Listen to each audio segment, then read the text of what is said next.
माला दो। बादशाह अकबर और बीरबल सुबह सुबह यमुना नदी में नौक विहार कर रहे थे।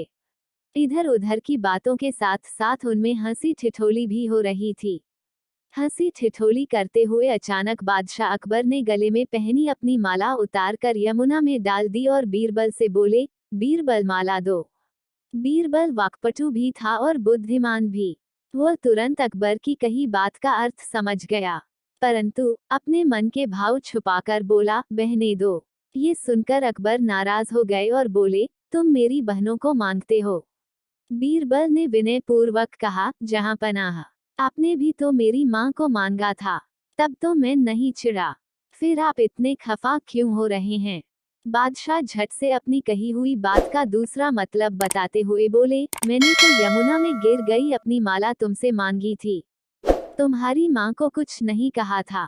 बीरबल भी तपाक से बोल, मैंने भी तो कहा था कि बहने दीजिए, फिर आपने कैसे समझ लिया कि मैं आपकी बहनों को मांग रहा हूँ।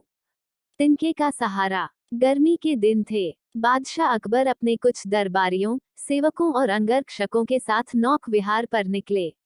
बीरबल भी साथ में था। जब नौक मझधार में पहुंची तो अकबर को विनोद सूझा। उनके हाथ में एक तिनका था। उसे दिखाकर वे बोले, जो कोई भी इस तिनके के सहारे नदी पार करके दिखाएगा, उसे मैं एक दिन के लिए दिल्ली बादशाह घोषित कर दूंगा।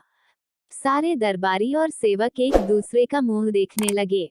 तभी बीरबल बोला, जहां पनाह, मैं ये काम कर सकता हूँ, लेकिन ऐसा करने के पहले ही आपको मुझे आज एक दिन लिए बादशाह घोषित करना होगा। अकबर बोले, ठीक है, मैं तुम्हें आज के लिए बादशाह घोषित करता हूँ। अब तुम इस तिनके के सहारे नदी पार करके दिखाओ, नहीं तो तुम्हें मौत की सजा मिलेगी। ये कहकर उन्होंने अपने हाथ में पकड़ा तिनका बीरबल को दे दिया। बीरबल तिनका लेकर नदी में कूदने को हुआ, किंतु इसके पहले वह सेवकों और अंगरक्षकों से बोला, आज मैं तुम्हारा बादशाह हूँ, तुम अपने कर्तव्य का पालन करो। अकबर को कोई जवाब सूझा। सुनते ही अंगरक्षकों ने उसे पकड़ लिया। बोले, आप हमारे बादशाह हैं, हम आपको अपनी जान जोखिम में डालने नहीं देंगे। बीरबल ने समझाया, मगर वे नहीं माने। इतने में नौक दूसरे किनारे जा लगी। अकबर बोले, बीरबल तुम हार गए। हार कहाँ गया जहां पनाह। बीरबल बोला, इस तिनके के सहारे ही तो मैंने नदी पार की। यह मेरे पास ना होता तो ये अंगरक्षक मुझे कूदने से भला क्यों रोकते, तब तो मैं अवश्य नदी में डूब जाता। सुनते ही अकबर हंसकर बोले, बीरबल तुमसे जीतना मुश्किल है। ठगों की करतूत। दिल्ली में एक ईमानदार साहूकार रहता था।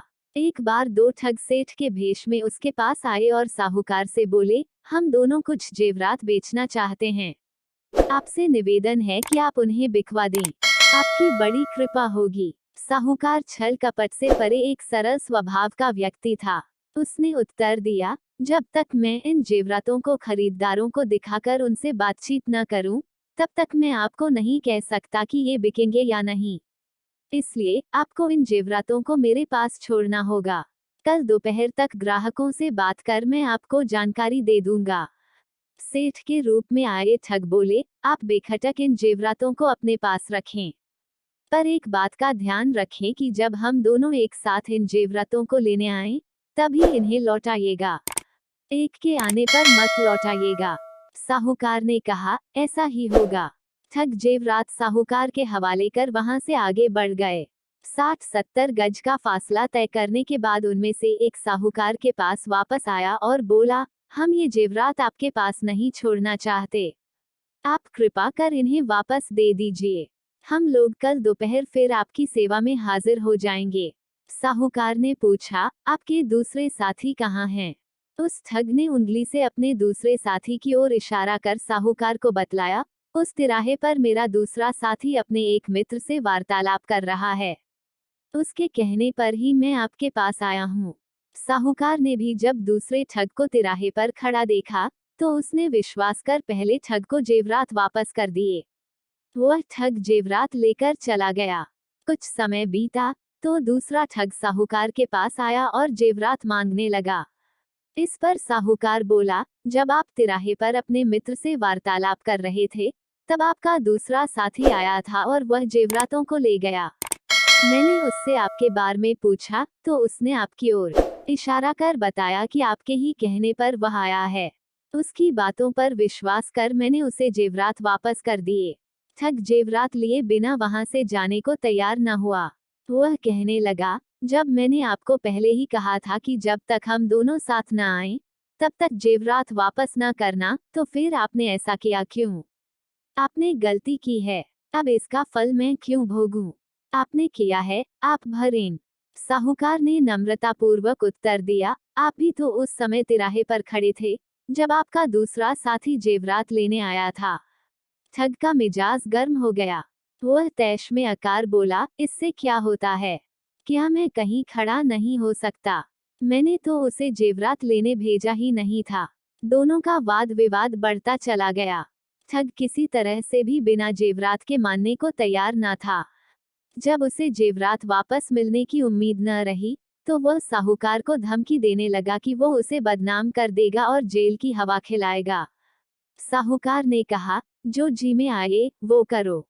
ठग ने शीघ्र ही जाकर बादशाह अकबर के यहाँ न्याय की दरख्वास्त दे दी। अकबर के इस प्रकरण के निपटारे की जिम्मेदारी बीरबल को सौंपी। बीरबल ने आदेश का पालन करते हुए साहूकार को बुलवाया। साहूकार बीरबल के सामने उपस्थित हुआ और सारी बात उसे बताते हुए बड़े बड़े विश्वसनीय महाजनों की गवाही भी दिलवाई। बीरबल को तब यकीन हो गया कि ठग का दावा झूठा है। वह ठग से बोला, जब ये बात तय हुई थी कि तुम और तुम्हारा साथी एक साथ जेवरात लेने आओगे, तभी साहूकार तुम्हें जेवरात वापस देगा। फिर तुम अकेले क्यों आए हो? तुम्हारा दूसरा साथी कहाँ है? ठग को कोई जवाब देते नहीं बना। तब बीरबल ने साहूकार को आज्ञा दी, जाओ, जब दोनों साथ आएं, तब इन्हें मेरे पास ले आना। अकेले आए तो भी लाना। ठग समझ गया कि अब उसकी कोई चालकी नहीं चलेगी। लाचार होकर वह वापस चला गया और फिर कभी साहूकार के पास नहीं आया। साहूकार इस न्याय से बहुत खुश हुआ। अकबर ने भी मन ही मन बीरबल की बुद्धि की प्रशंसा की।